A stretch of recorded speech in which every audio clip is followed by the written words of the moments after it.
Welcome to another episode of Life Application Spiritual Truth. We really appreciate you taking the journey with us each week, and we thank you for helping us to spread and widen our audience.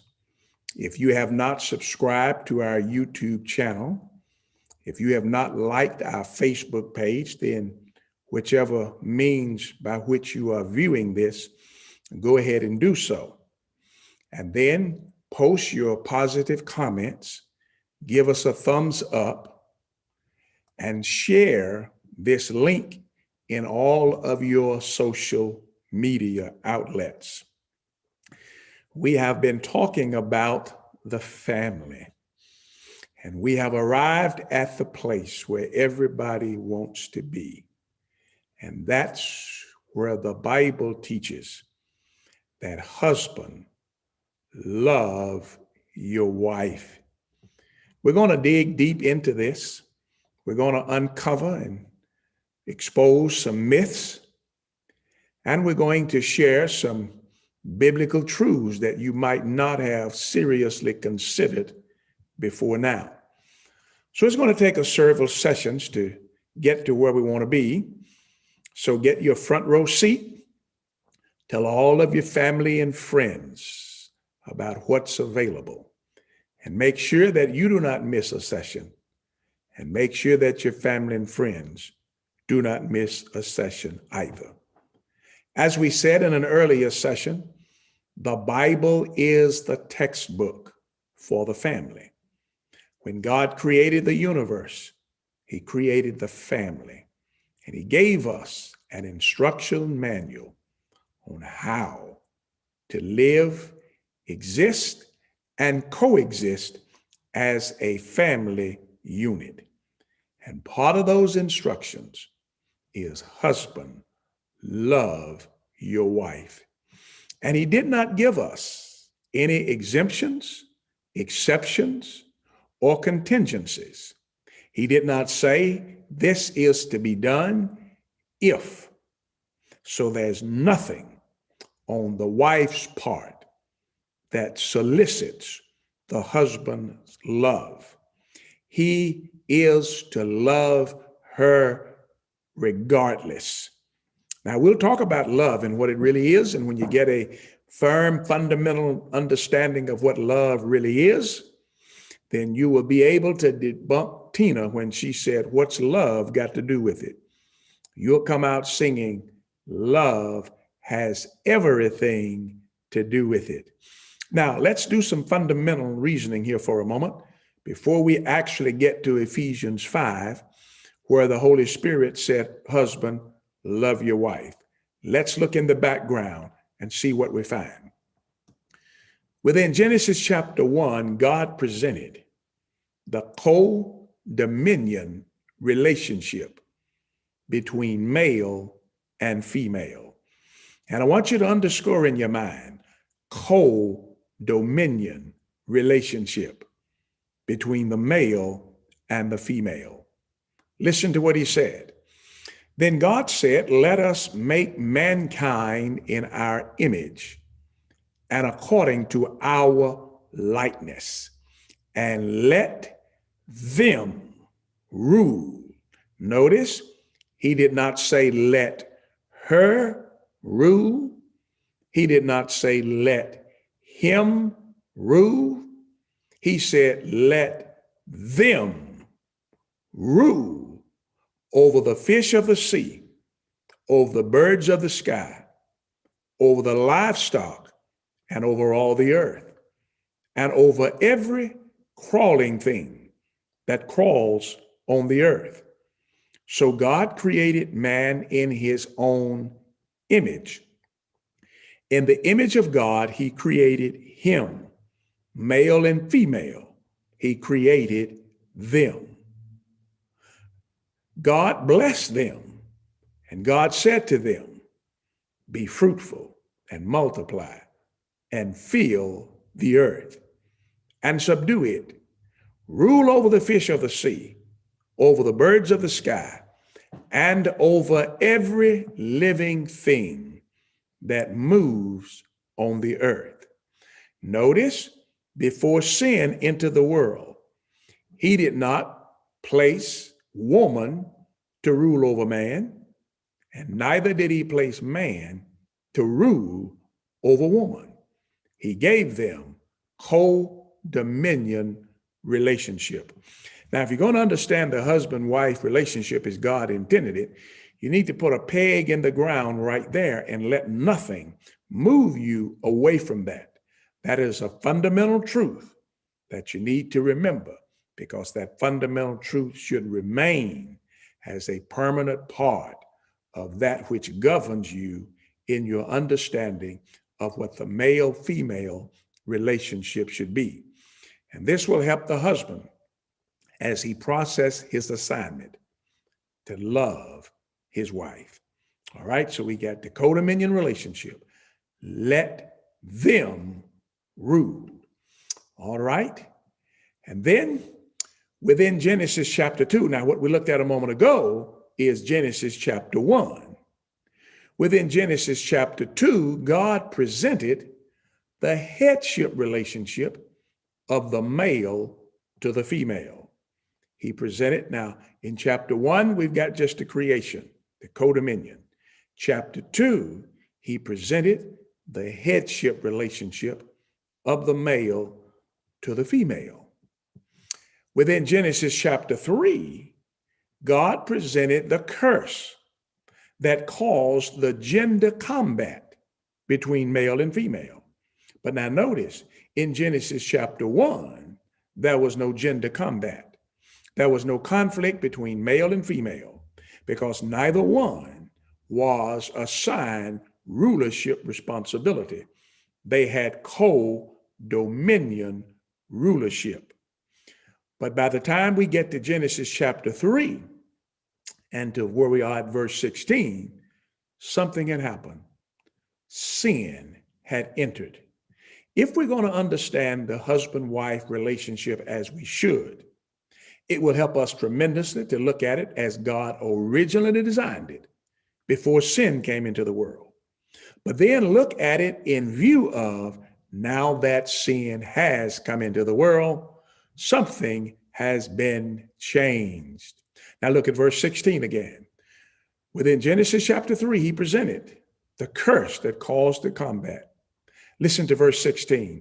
To the woman, he said, I will greatly multiply your pain in childbirth. In pain, you shall deliver children. Now look at the last phrase. Yet your desire will be for your husband, and he shall rule over you. Now, that is the beginning of the gender combat. The conflict between male and female started at this point, but it came into existence because sin had entered the world. My friend, every relationship, every husband-wife relationship, every parent-children relationship, parent-child relationship, and every brother-sister relationship has been adversely affected by sin. Though we might strive and struggle diligently, we will never get back to our before sin relationship. My friend, you understand that if you've had any kind of relationship, parent-child, a brother, sister, husband, wife, once one has been bruised, though both of you may work diligently hard, it is very challenging to get back to the place where you were before the infringement took place. That's why it is far better to not bruise. Don't take the position, I will bruise, and then ask for forgiveness. You're not likely to get back to your pre-bruised condition. And so when sin came into the world, you and I are still adversely affected by the sin and the curse of sin from Adam and Eve. We do not have and will not have perfectly harmonious relationships. So every time there is conflict between husband and wife, It should cause the husband and the wife to be upset with what Adam lost, grateful for what Christ gained, and do everything you can to help bring the world under submission to Jesus Christ. The only permanent solution to the husband and wife conflict is both of them become totally surrendered to Jesus. Now you understand why in previous sessions we talked about how important it is to be filled with the Holy Spirit, because it is the Holy Spirit of God that is going to help husbands and wives become totally surrendered to Jesus Christ. And that will give us the best relationship you will ever have. The husband and wife, wherein both of them are totally surrendered to Jesus Christ, gives us the best husband-wife relationship you will ever have. Now, don't let people who are not Christians, don't let people who do not believe in the Bible, don't buy into this idea that even many misguided Christians have spouted, that people who are not Christians have far better relationships than those who are. Well, that is a shame upon Christians.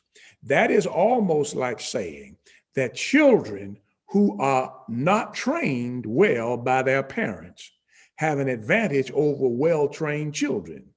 If it is a shame and a disgrace for well-trained children. It is absolutely impossible for those who are not surrendered to the Lordship of Jesus Christ to have as harmonious relationship as those who are. Now, if you don't agree with that, you call me. I'll convince you. I not only will show you, I will convince you. You will leave the conversation saying, you know what? He is right. But you know what the problem is? Those who are surrendered to Jesus Christ are still adversely affected by the curse of sin. And so we don't have perfectly harmonious relationships. However, we can have better relationships than those who are not surrendered to the Lordship of Jesus Christ. So in Genesis chapter 1, we see the co-dominion. Genesis chapter 2, headship is presented. And chapter 3, the gender conflict comes front and center. Now, let's consider, as we move now to the book of Ephesians, within the broad context of the book of Ephesians, God addressed the theme of a Holy Spirit produced peace. In Ephesians chapter 1, verses 20 through 23, Ephesians chapter 2, verses 13 through 22, and Ephesians chapter 3 and verse 6, and Ephesians chapter 4, verses 1 through 7. I put these verses on the screen so that you can, at your leisure, read them, and then you can see the essence of the point that I'm making therein. And see, this becomes the environment that presents to us a Holy Spirit produced peace. A Holy Spirit produced peace is superior to a human produced peace. Even when you don't see it, it's superior. What the Holy Spirit produces is superior to what the human heart produces. So now we look in the book of Ephesians. In the broad context, we see there's a theme. It's a Holy Spirit produced peace. Now, within a narrow context, he addresses a Holy Spirit produced peace within the family. Beginning at Ephesians chapter 5, verses 22 through chapter 6 and verse 4, he talks about the husband and wife relationship. He talks about the parent-children relationship. And then he talks about the father's responsibility to teach and train the children. So that's a Holy Spirit produced peace within the family. And then more specifically, God addressed peace between husband and wife and parent and children. He addressed peace between husband and wife and parent and children. And my friend, when the Holy Spirit addresses the issue of peace, and that word peace means the absence of the distresses of sin that are caused, the absences, I'm sorry, of the distresses that are caused by sin. Now that does not mean that there will not be any distresses, but it does mean there will be no distresses that's caused by sin. And when you take the sin element out of relationships, they are able to reach their maximum. Now, there are some who have not surrendered to the lordship of Jesus. They're not filled with the Holy Spirit, but they have been introduced to relationships, and they are willing to conduct their relationships and not sin against each other. To the extent they do that, they will enjoy quality relationships. Show me a relationship where people keep sinning against each other, and I'll show you a turbulent relationship. Show me a relationship where people do not sin against each other, and I will show you a harmonious relationship. And so the Holy Spirit wants to dominate and control husbands and wives so that the husband, and since we're talking about the husband, we just apply specifically to the Holy Spirit wants to so dominate the husband that he will love his wife. Let me say that again. The Holy Spirit wants to not only dominate the husband, but to empower him so that he can love his wife.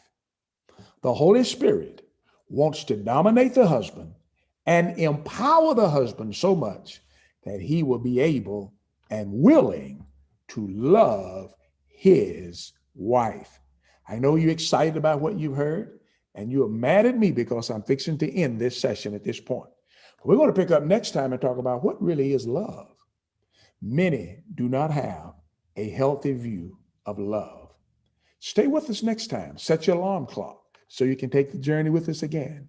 It's going to be an eye-opening experience when we look right into the Bible and unveil a holy, divine definition and perception of what love is. It's going to prove to be an eye-opening and enriching and invigorating experience. Now help us to get the word out, because everyone you know needs to hear what you have just heard. They can do that if you will give us a thumbs up, and post a positive comment about this program. Share the link in all of your social media outlets. Take the link and put it in all of your texts. At the end of your text all day long, send it to someone, and in all of your emails. And that'll help us to get the word out there. We appreciate you helping us. We appreciate you taking the journey with us. Be encouraged and be on board next time as we really define what love is from the God perspective. Until then,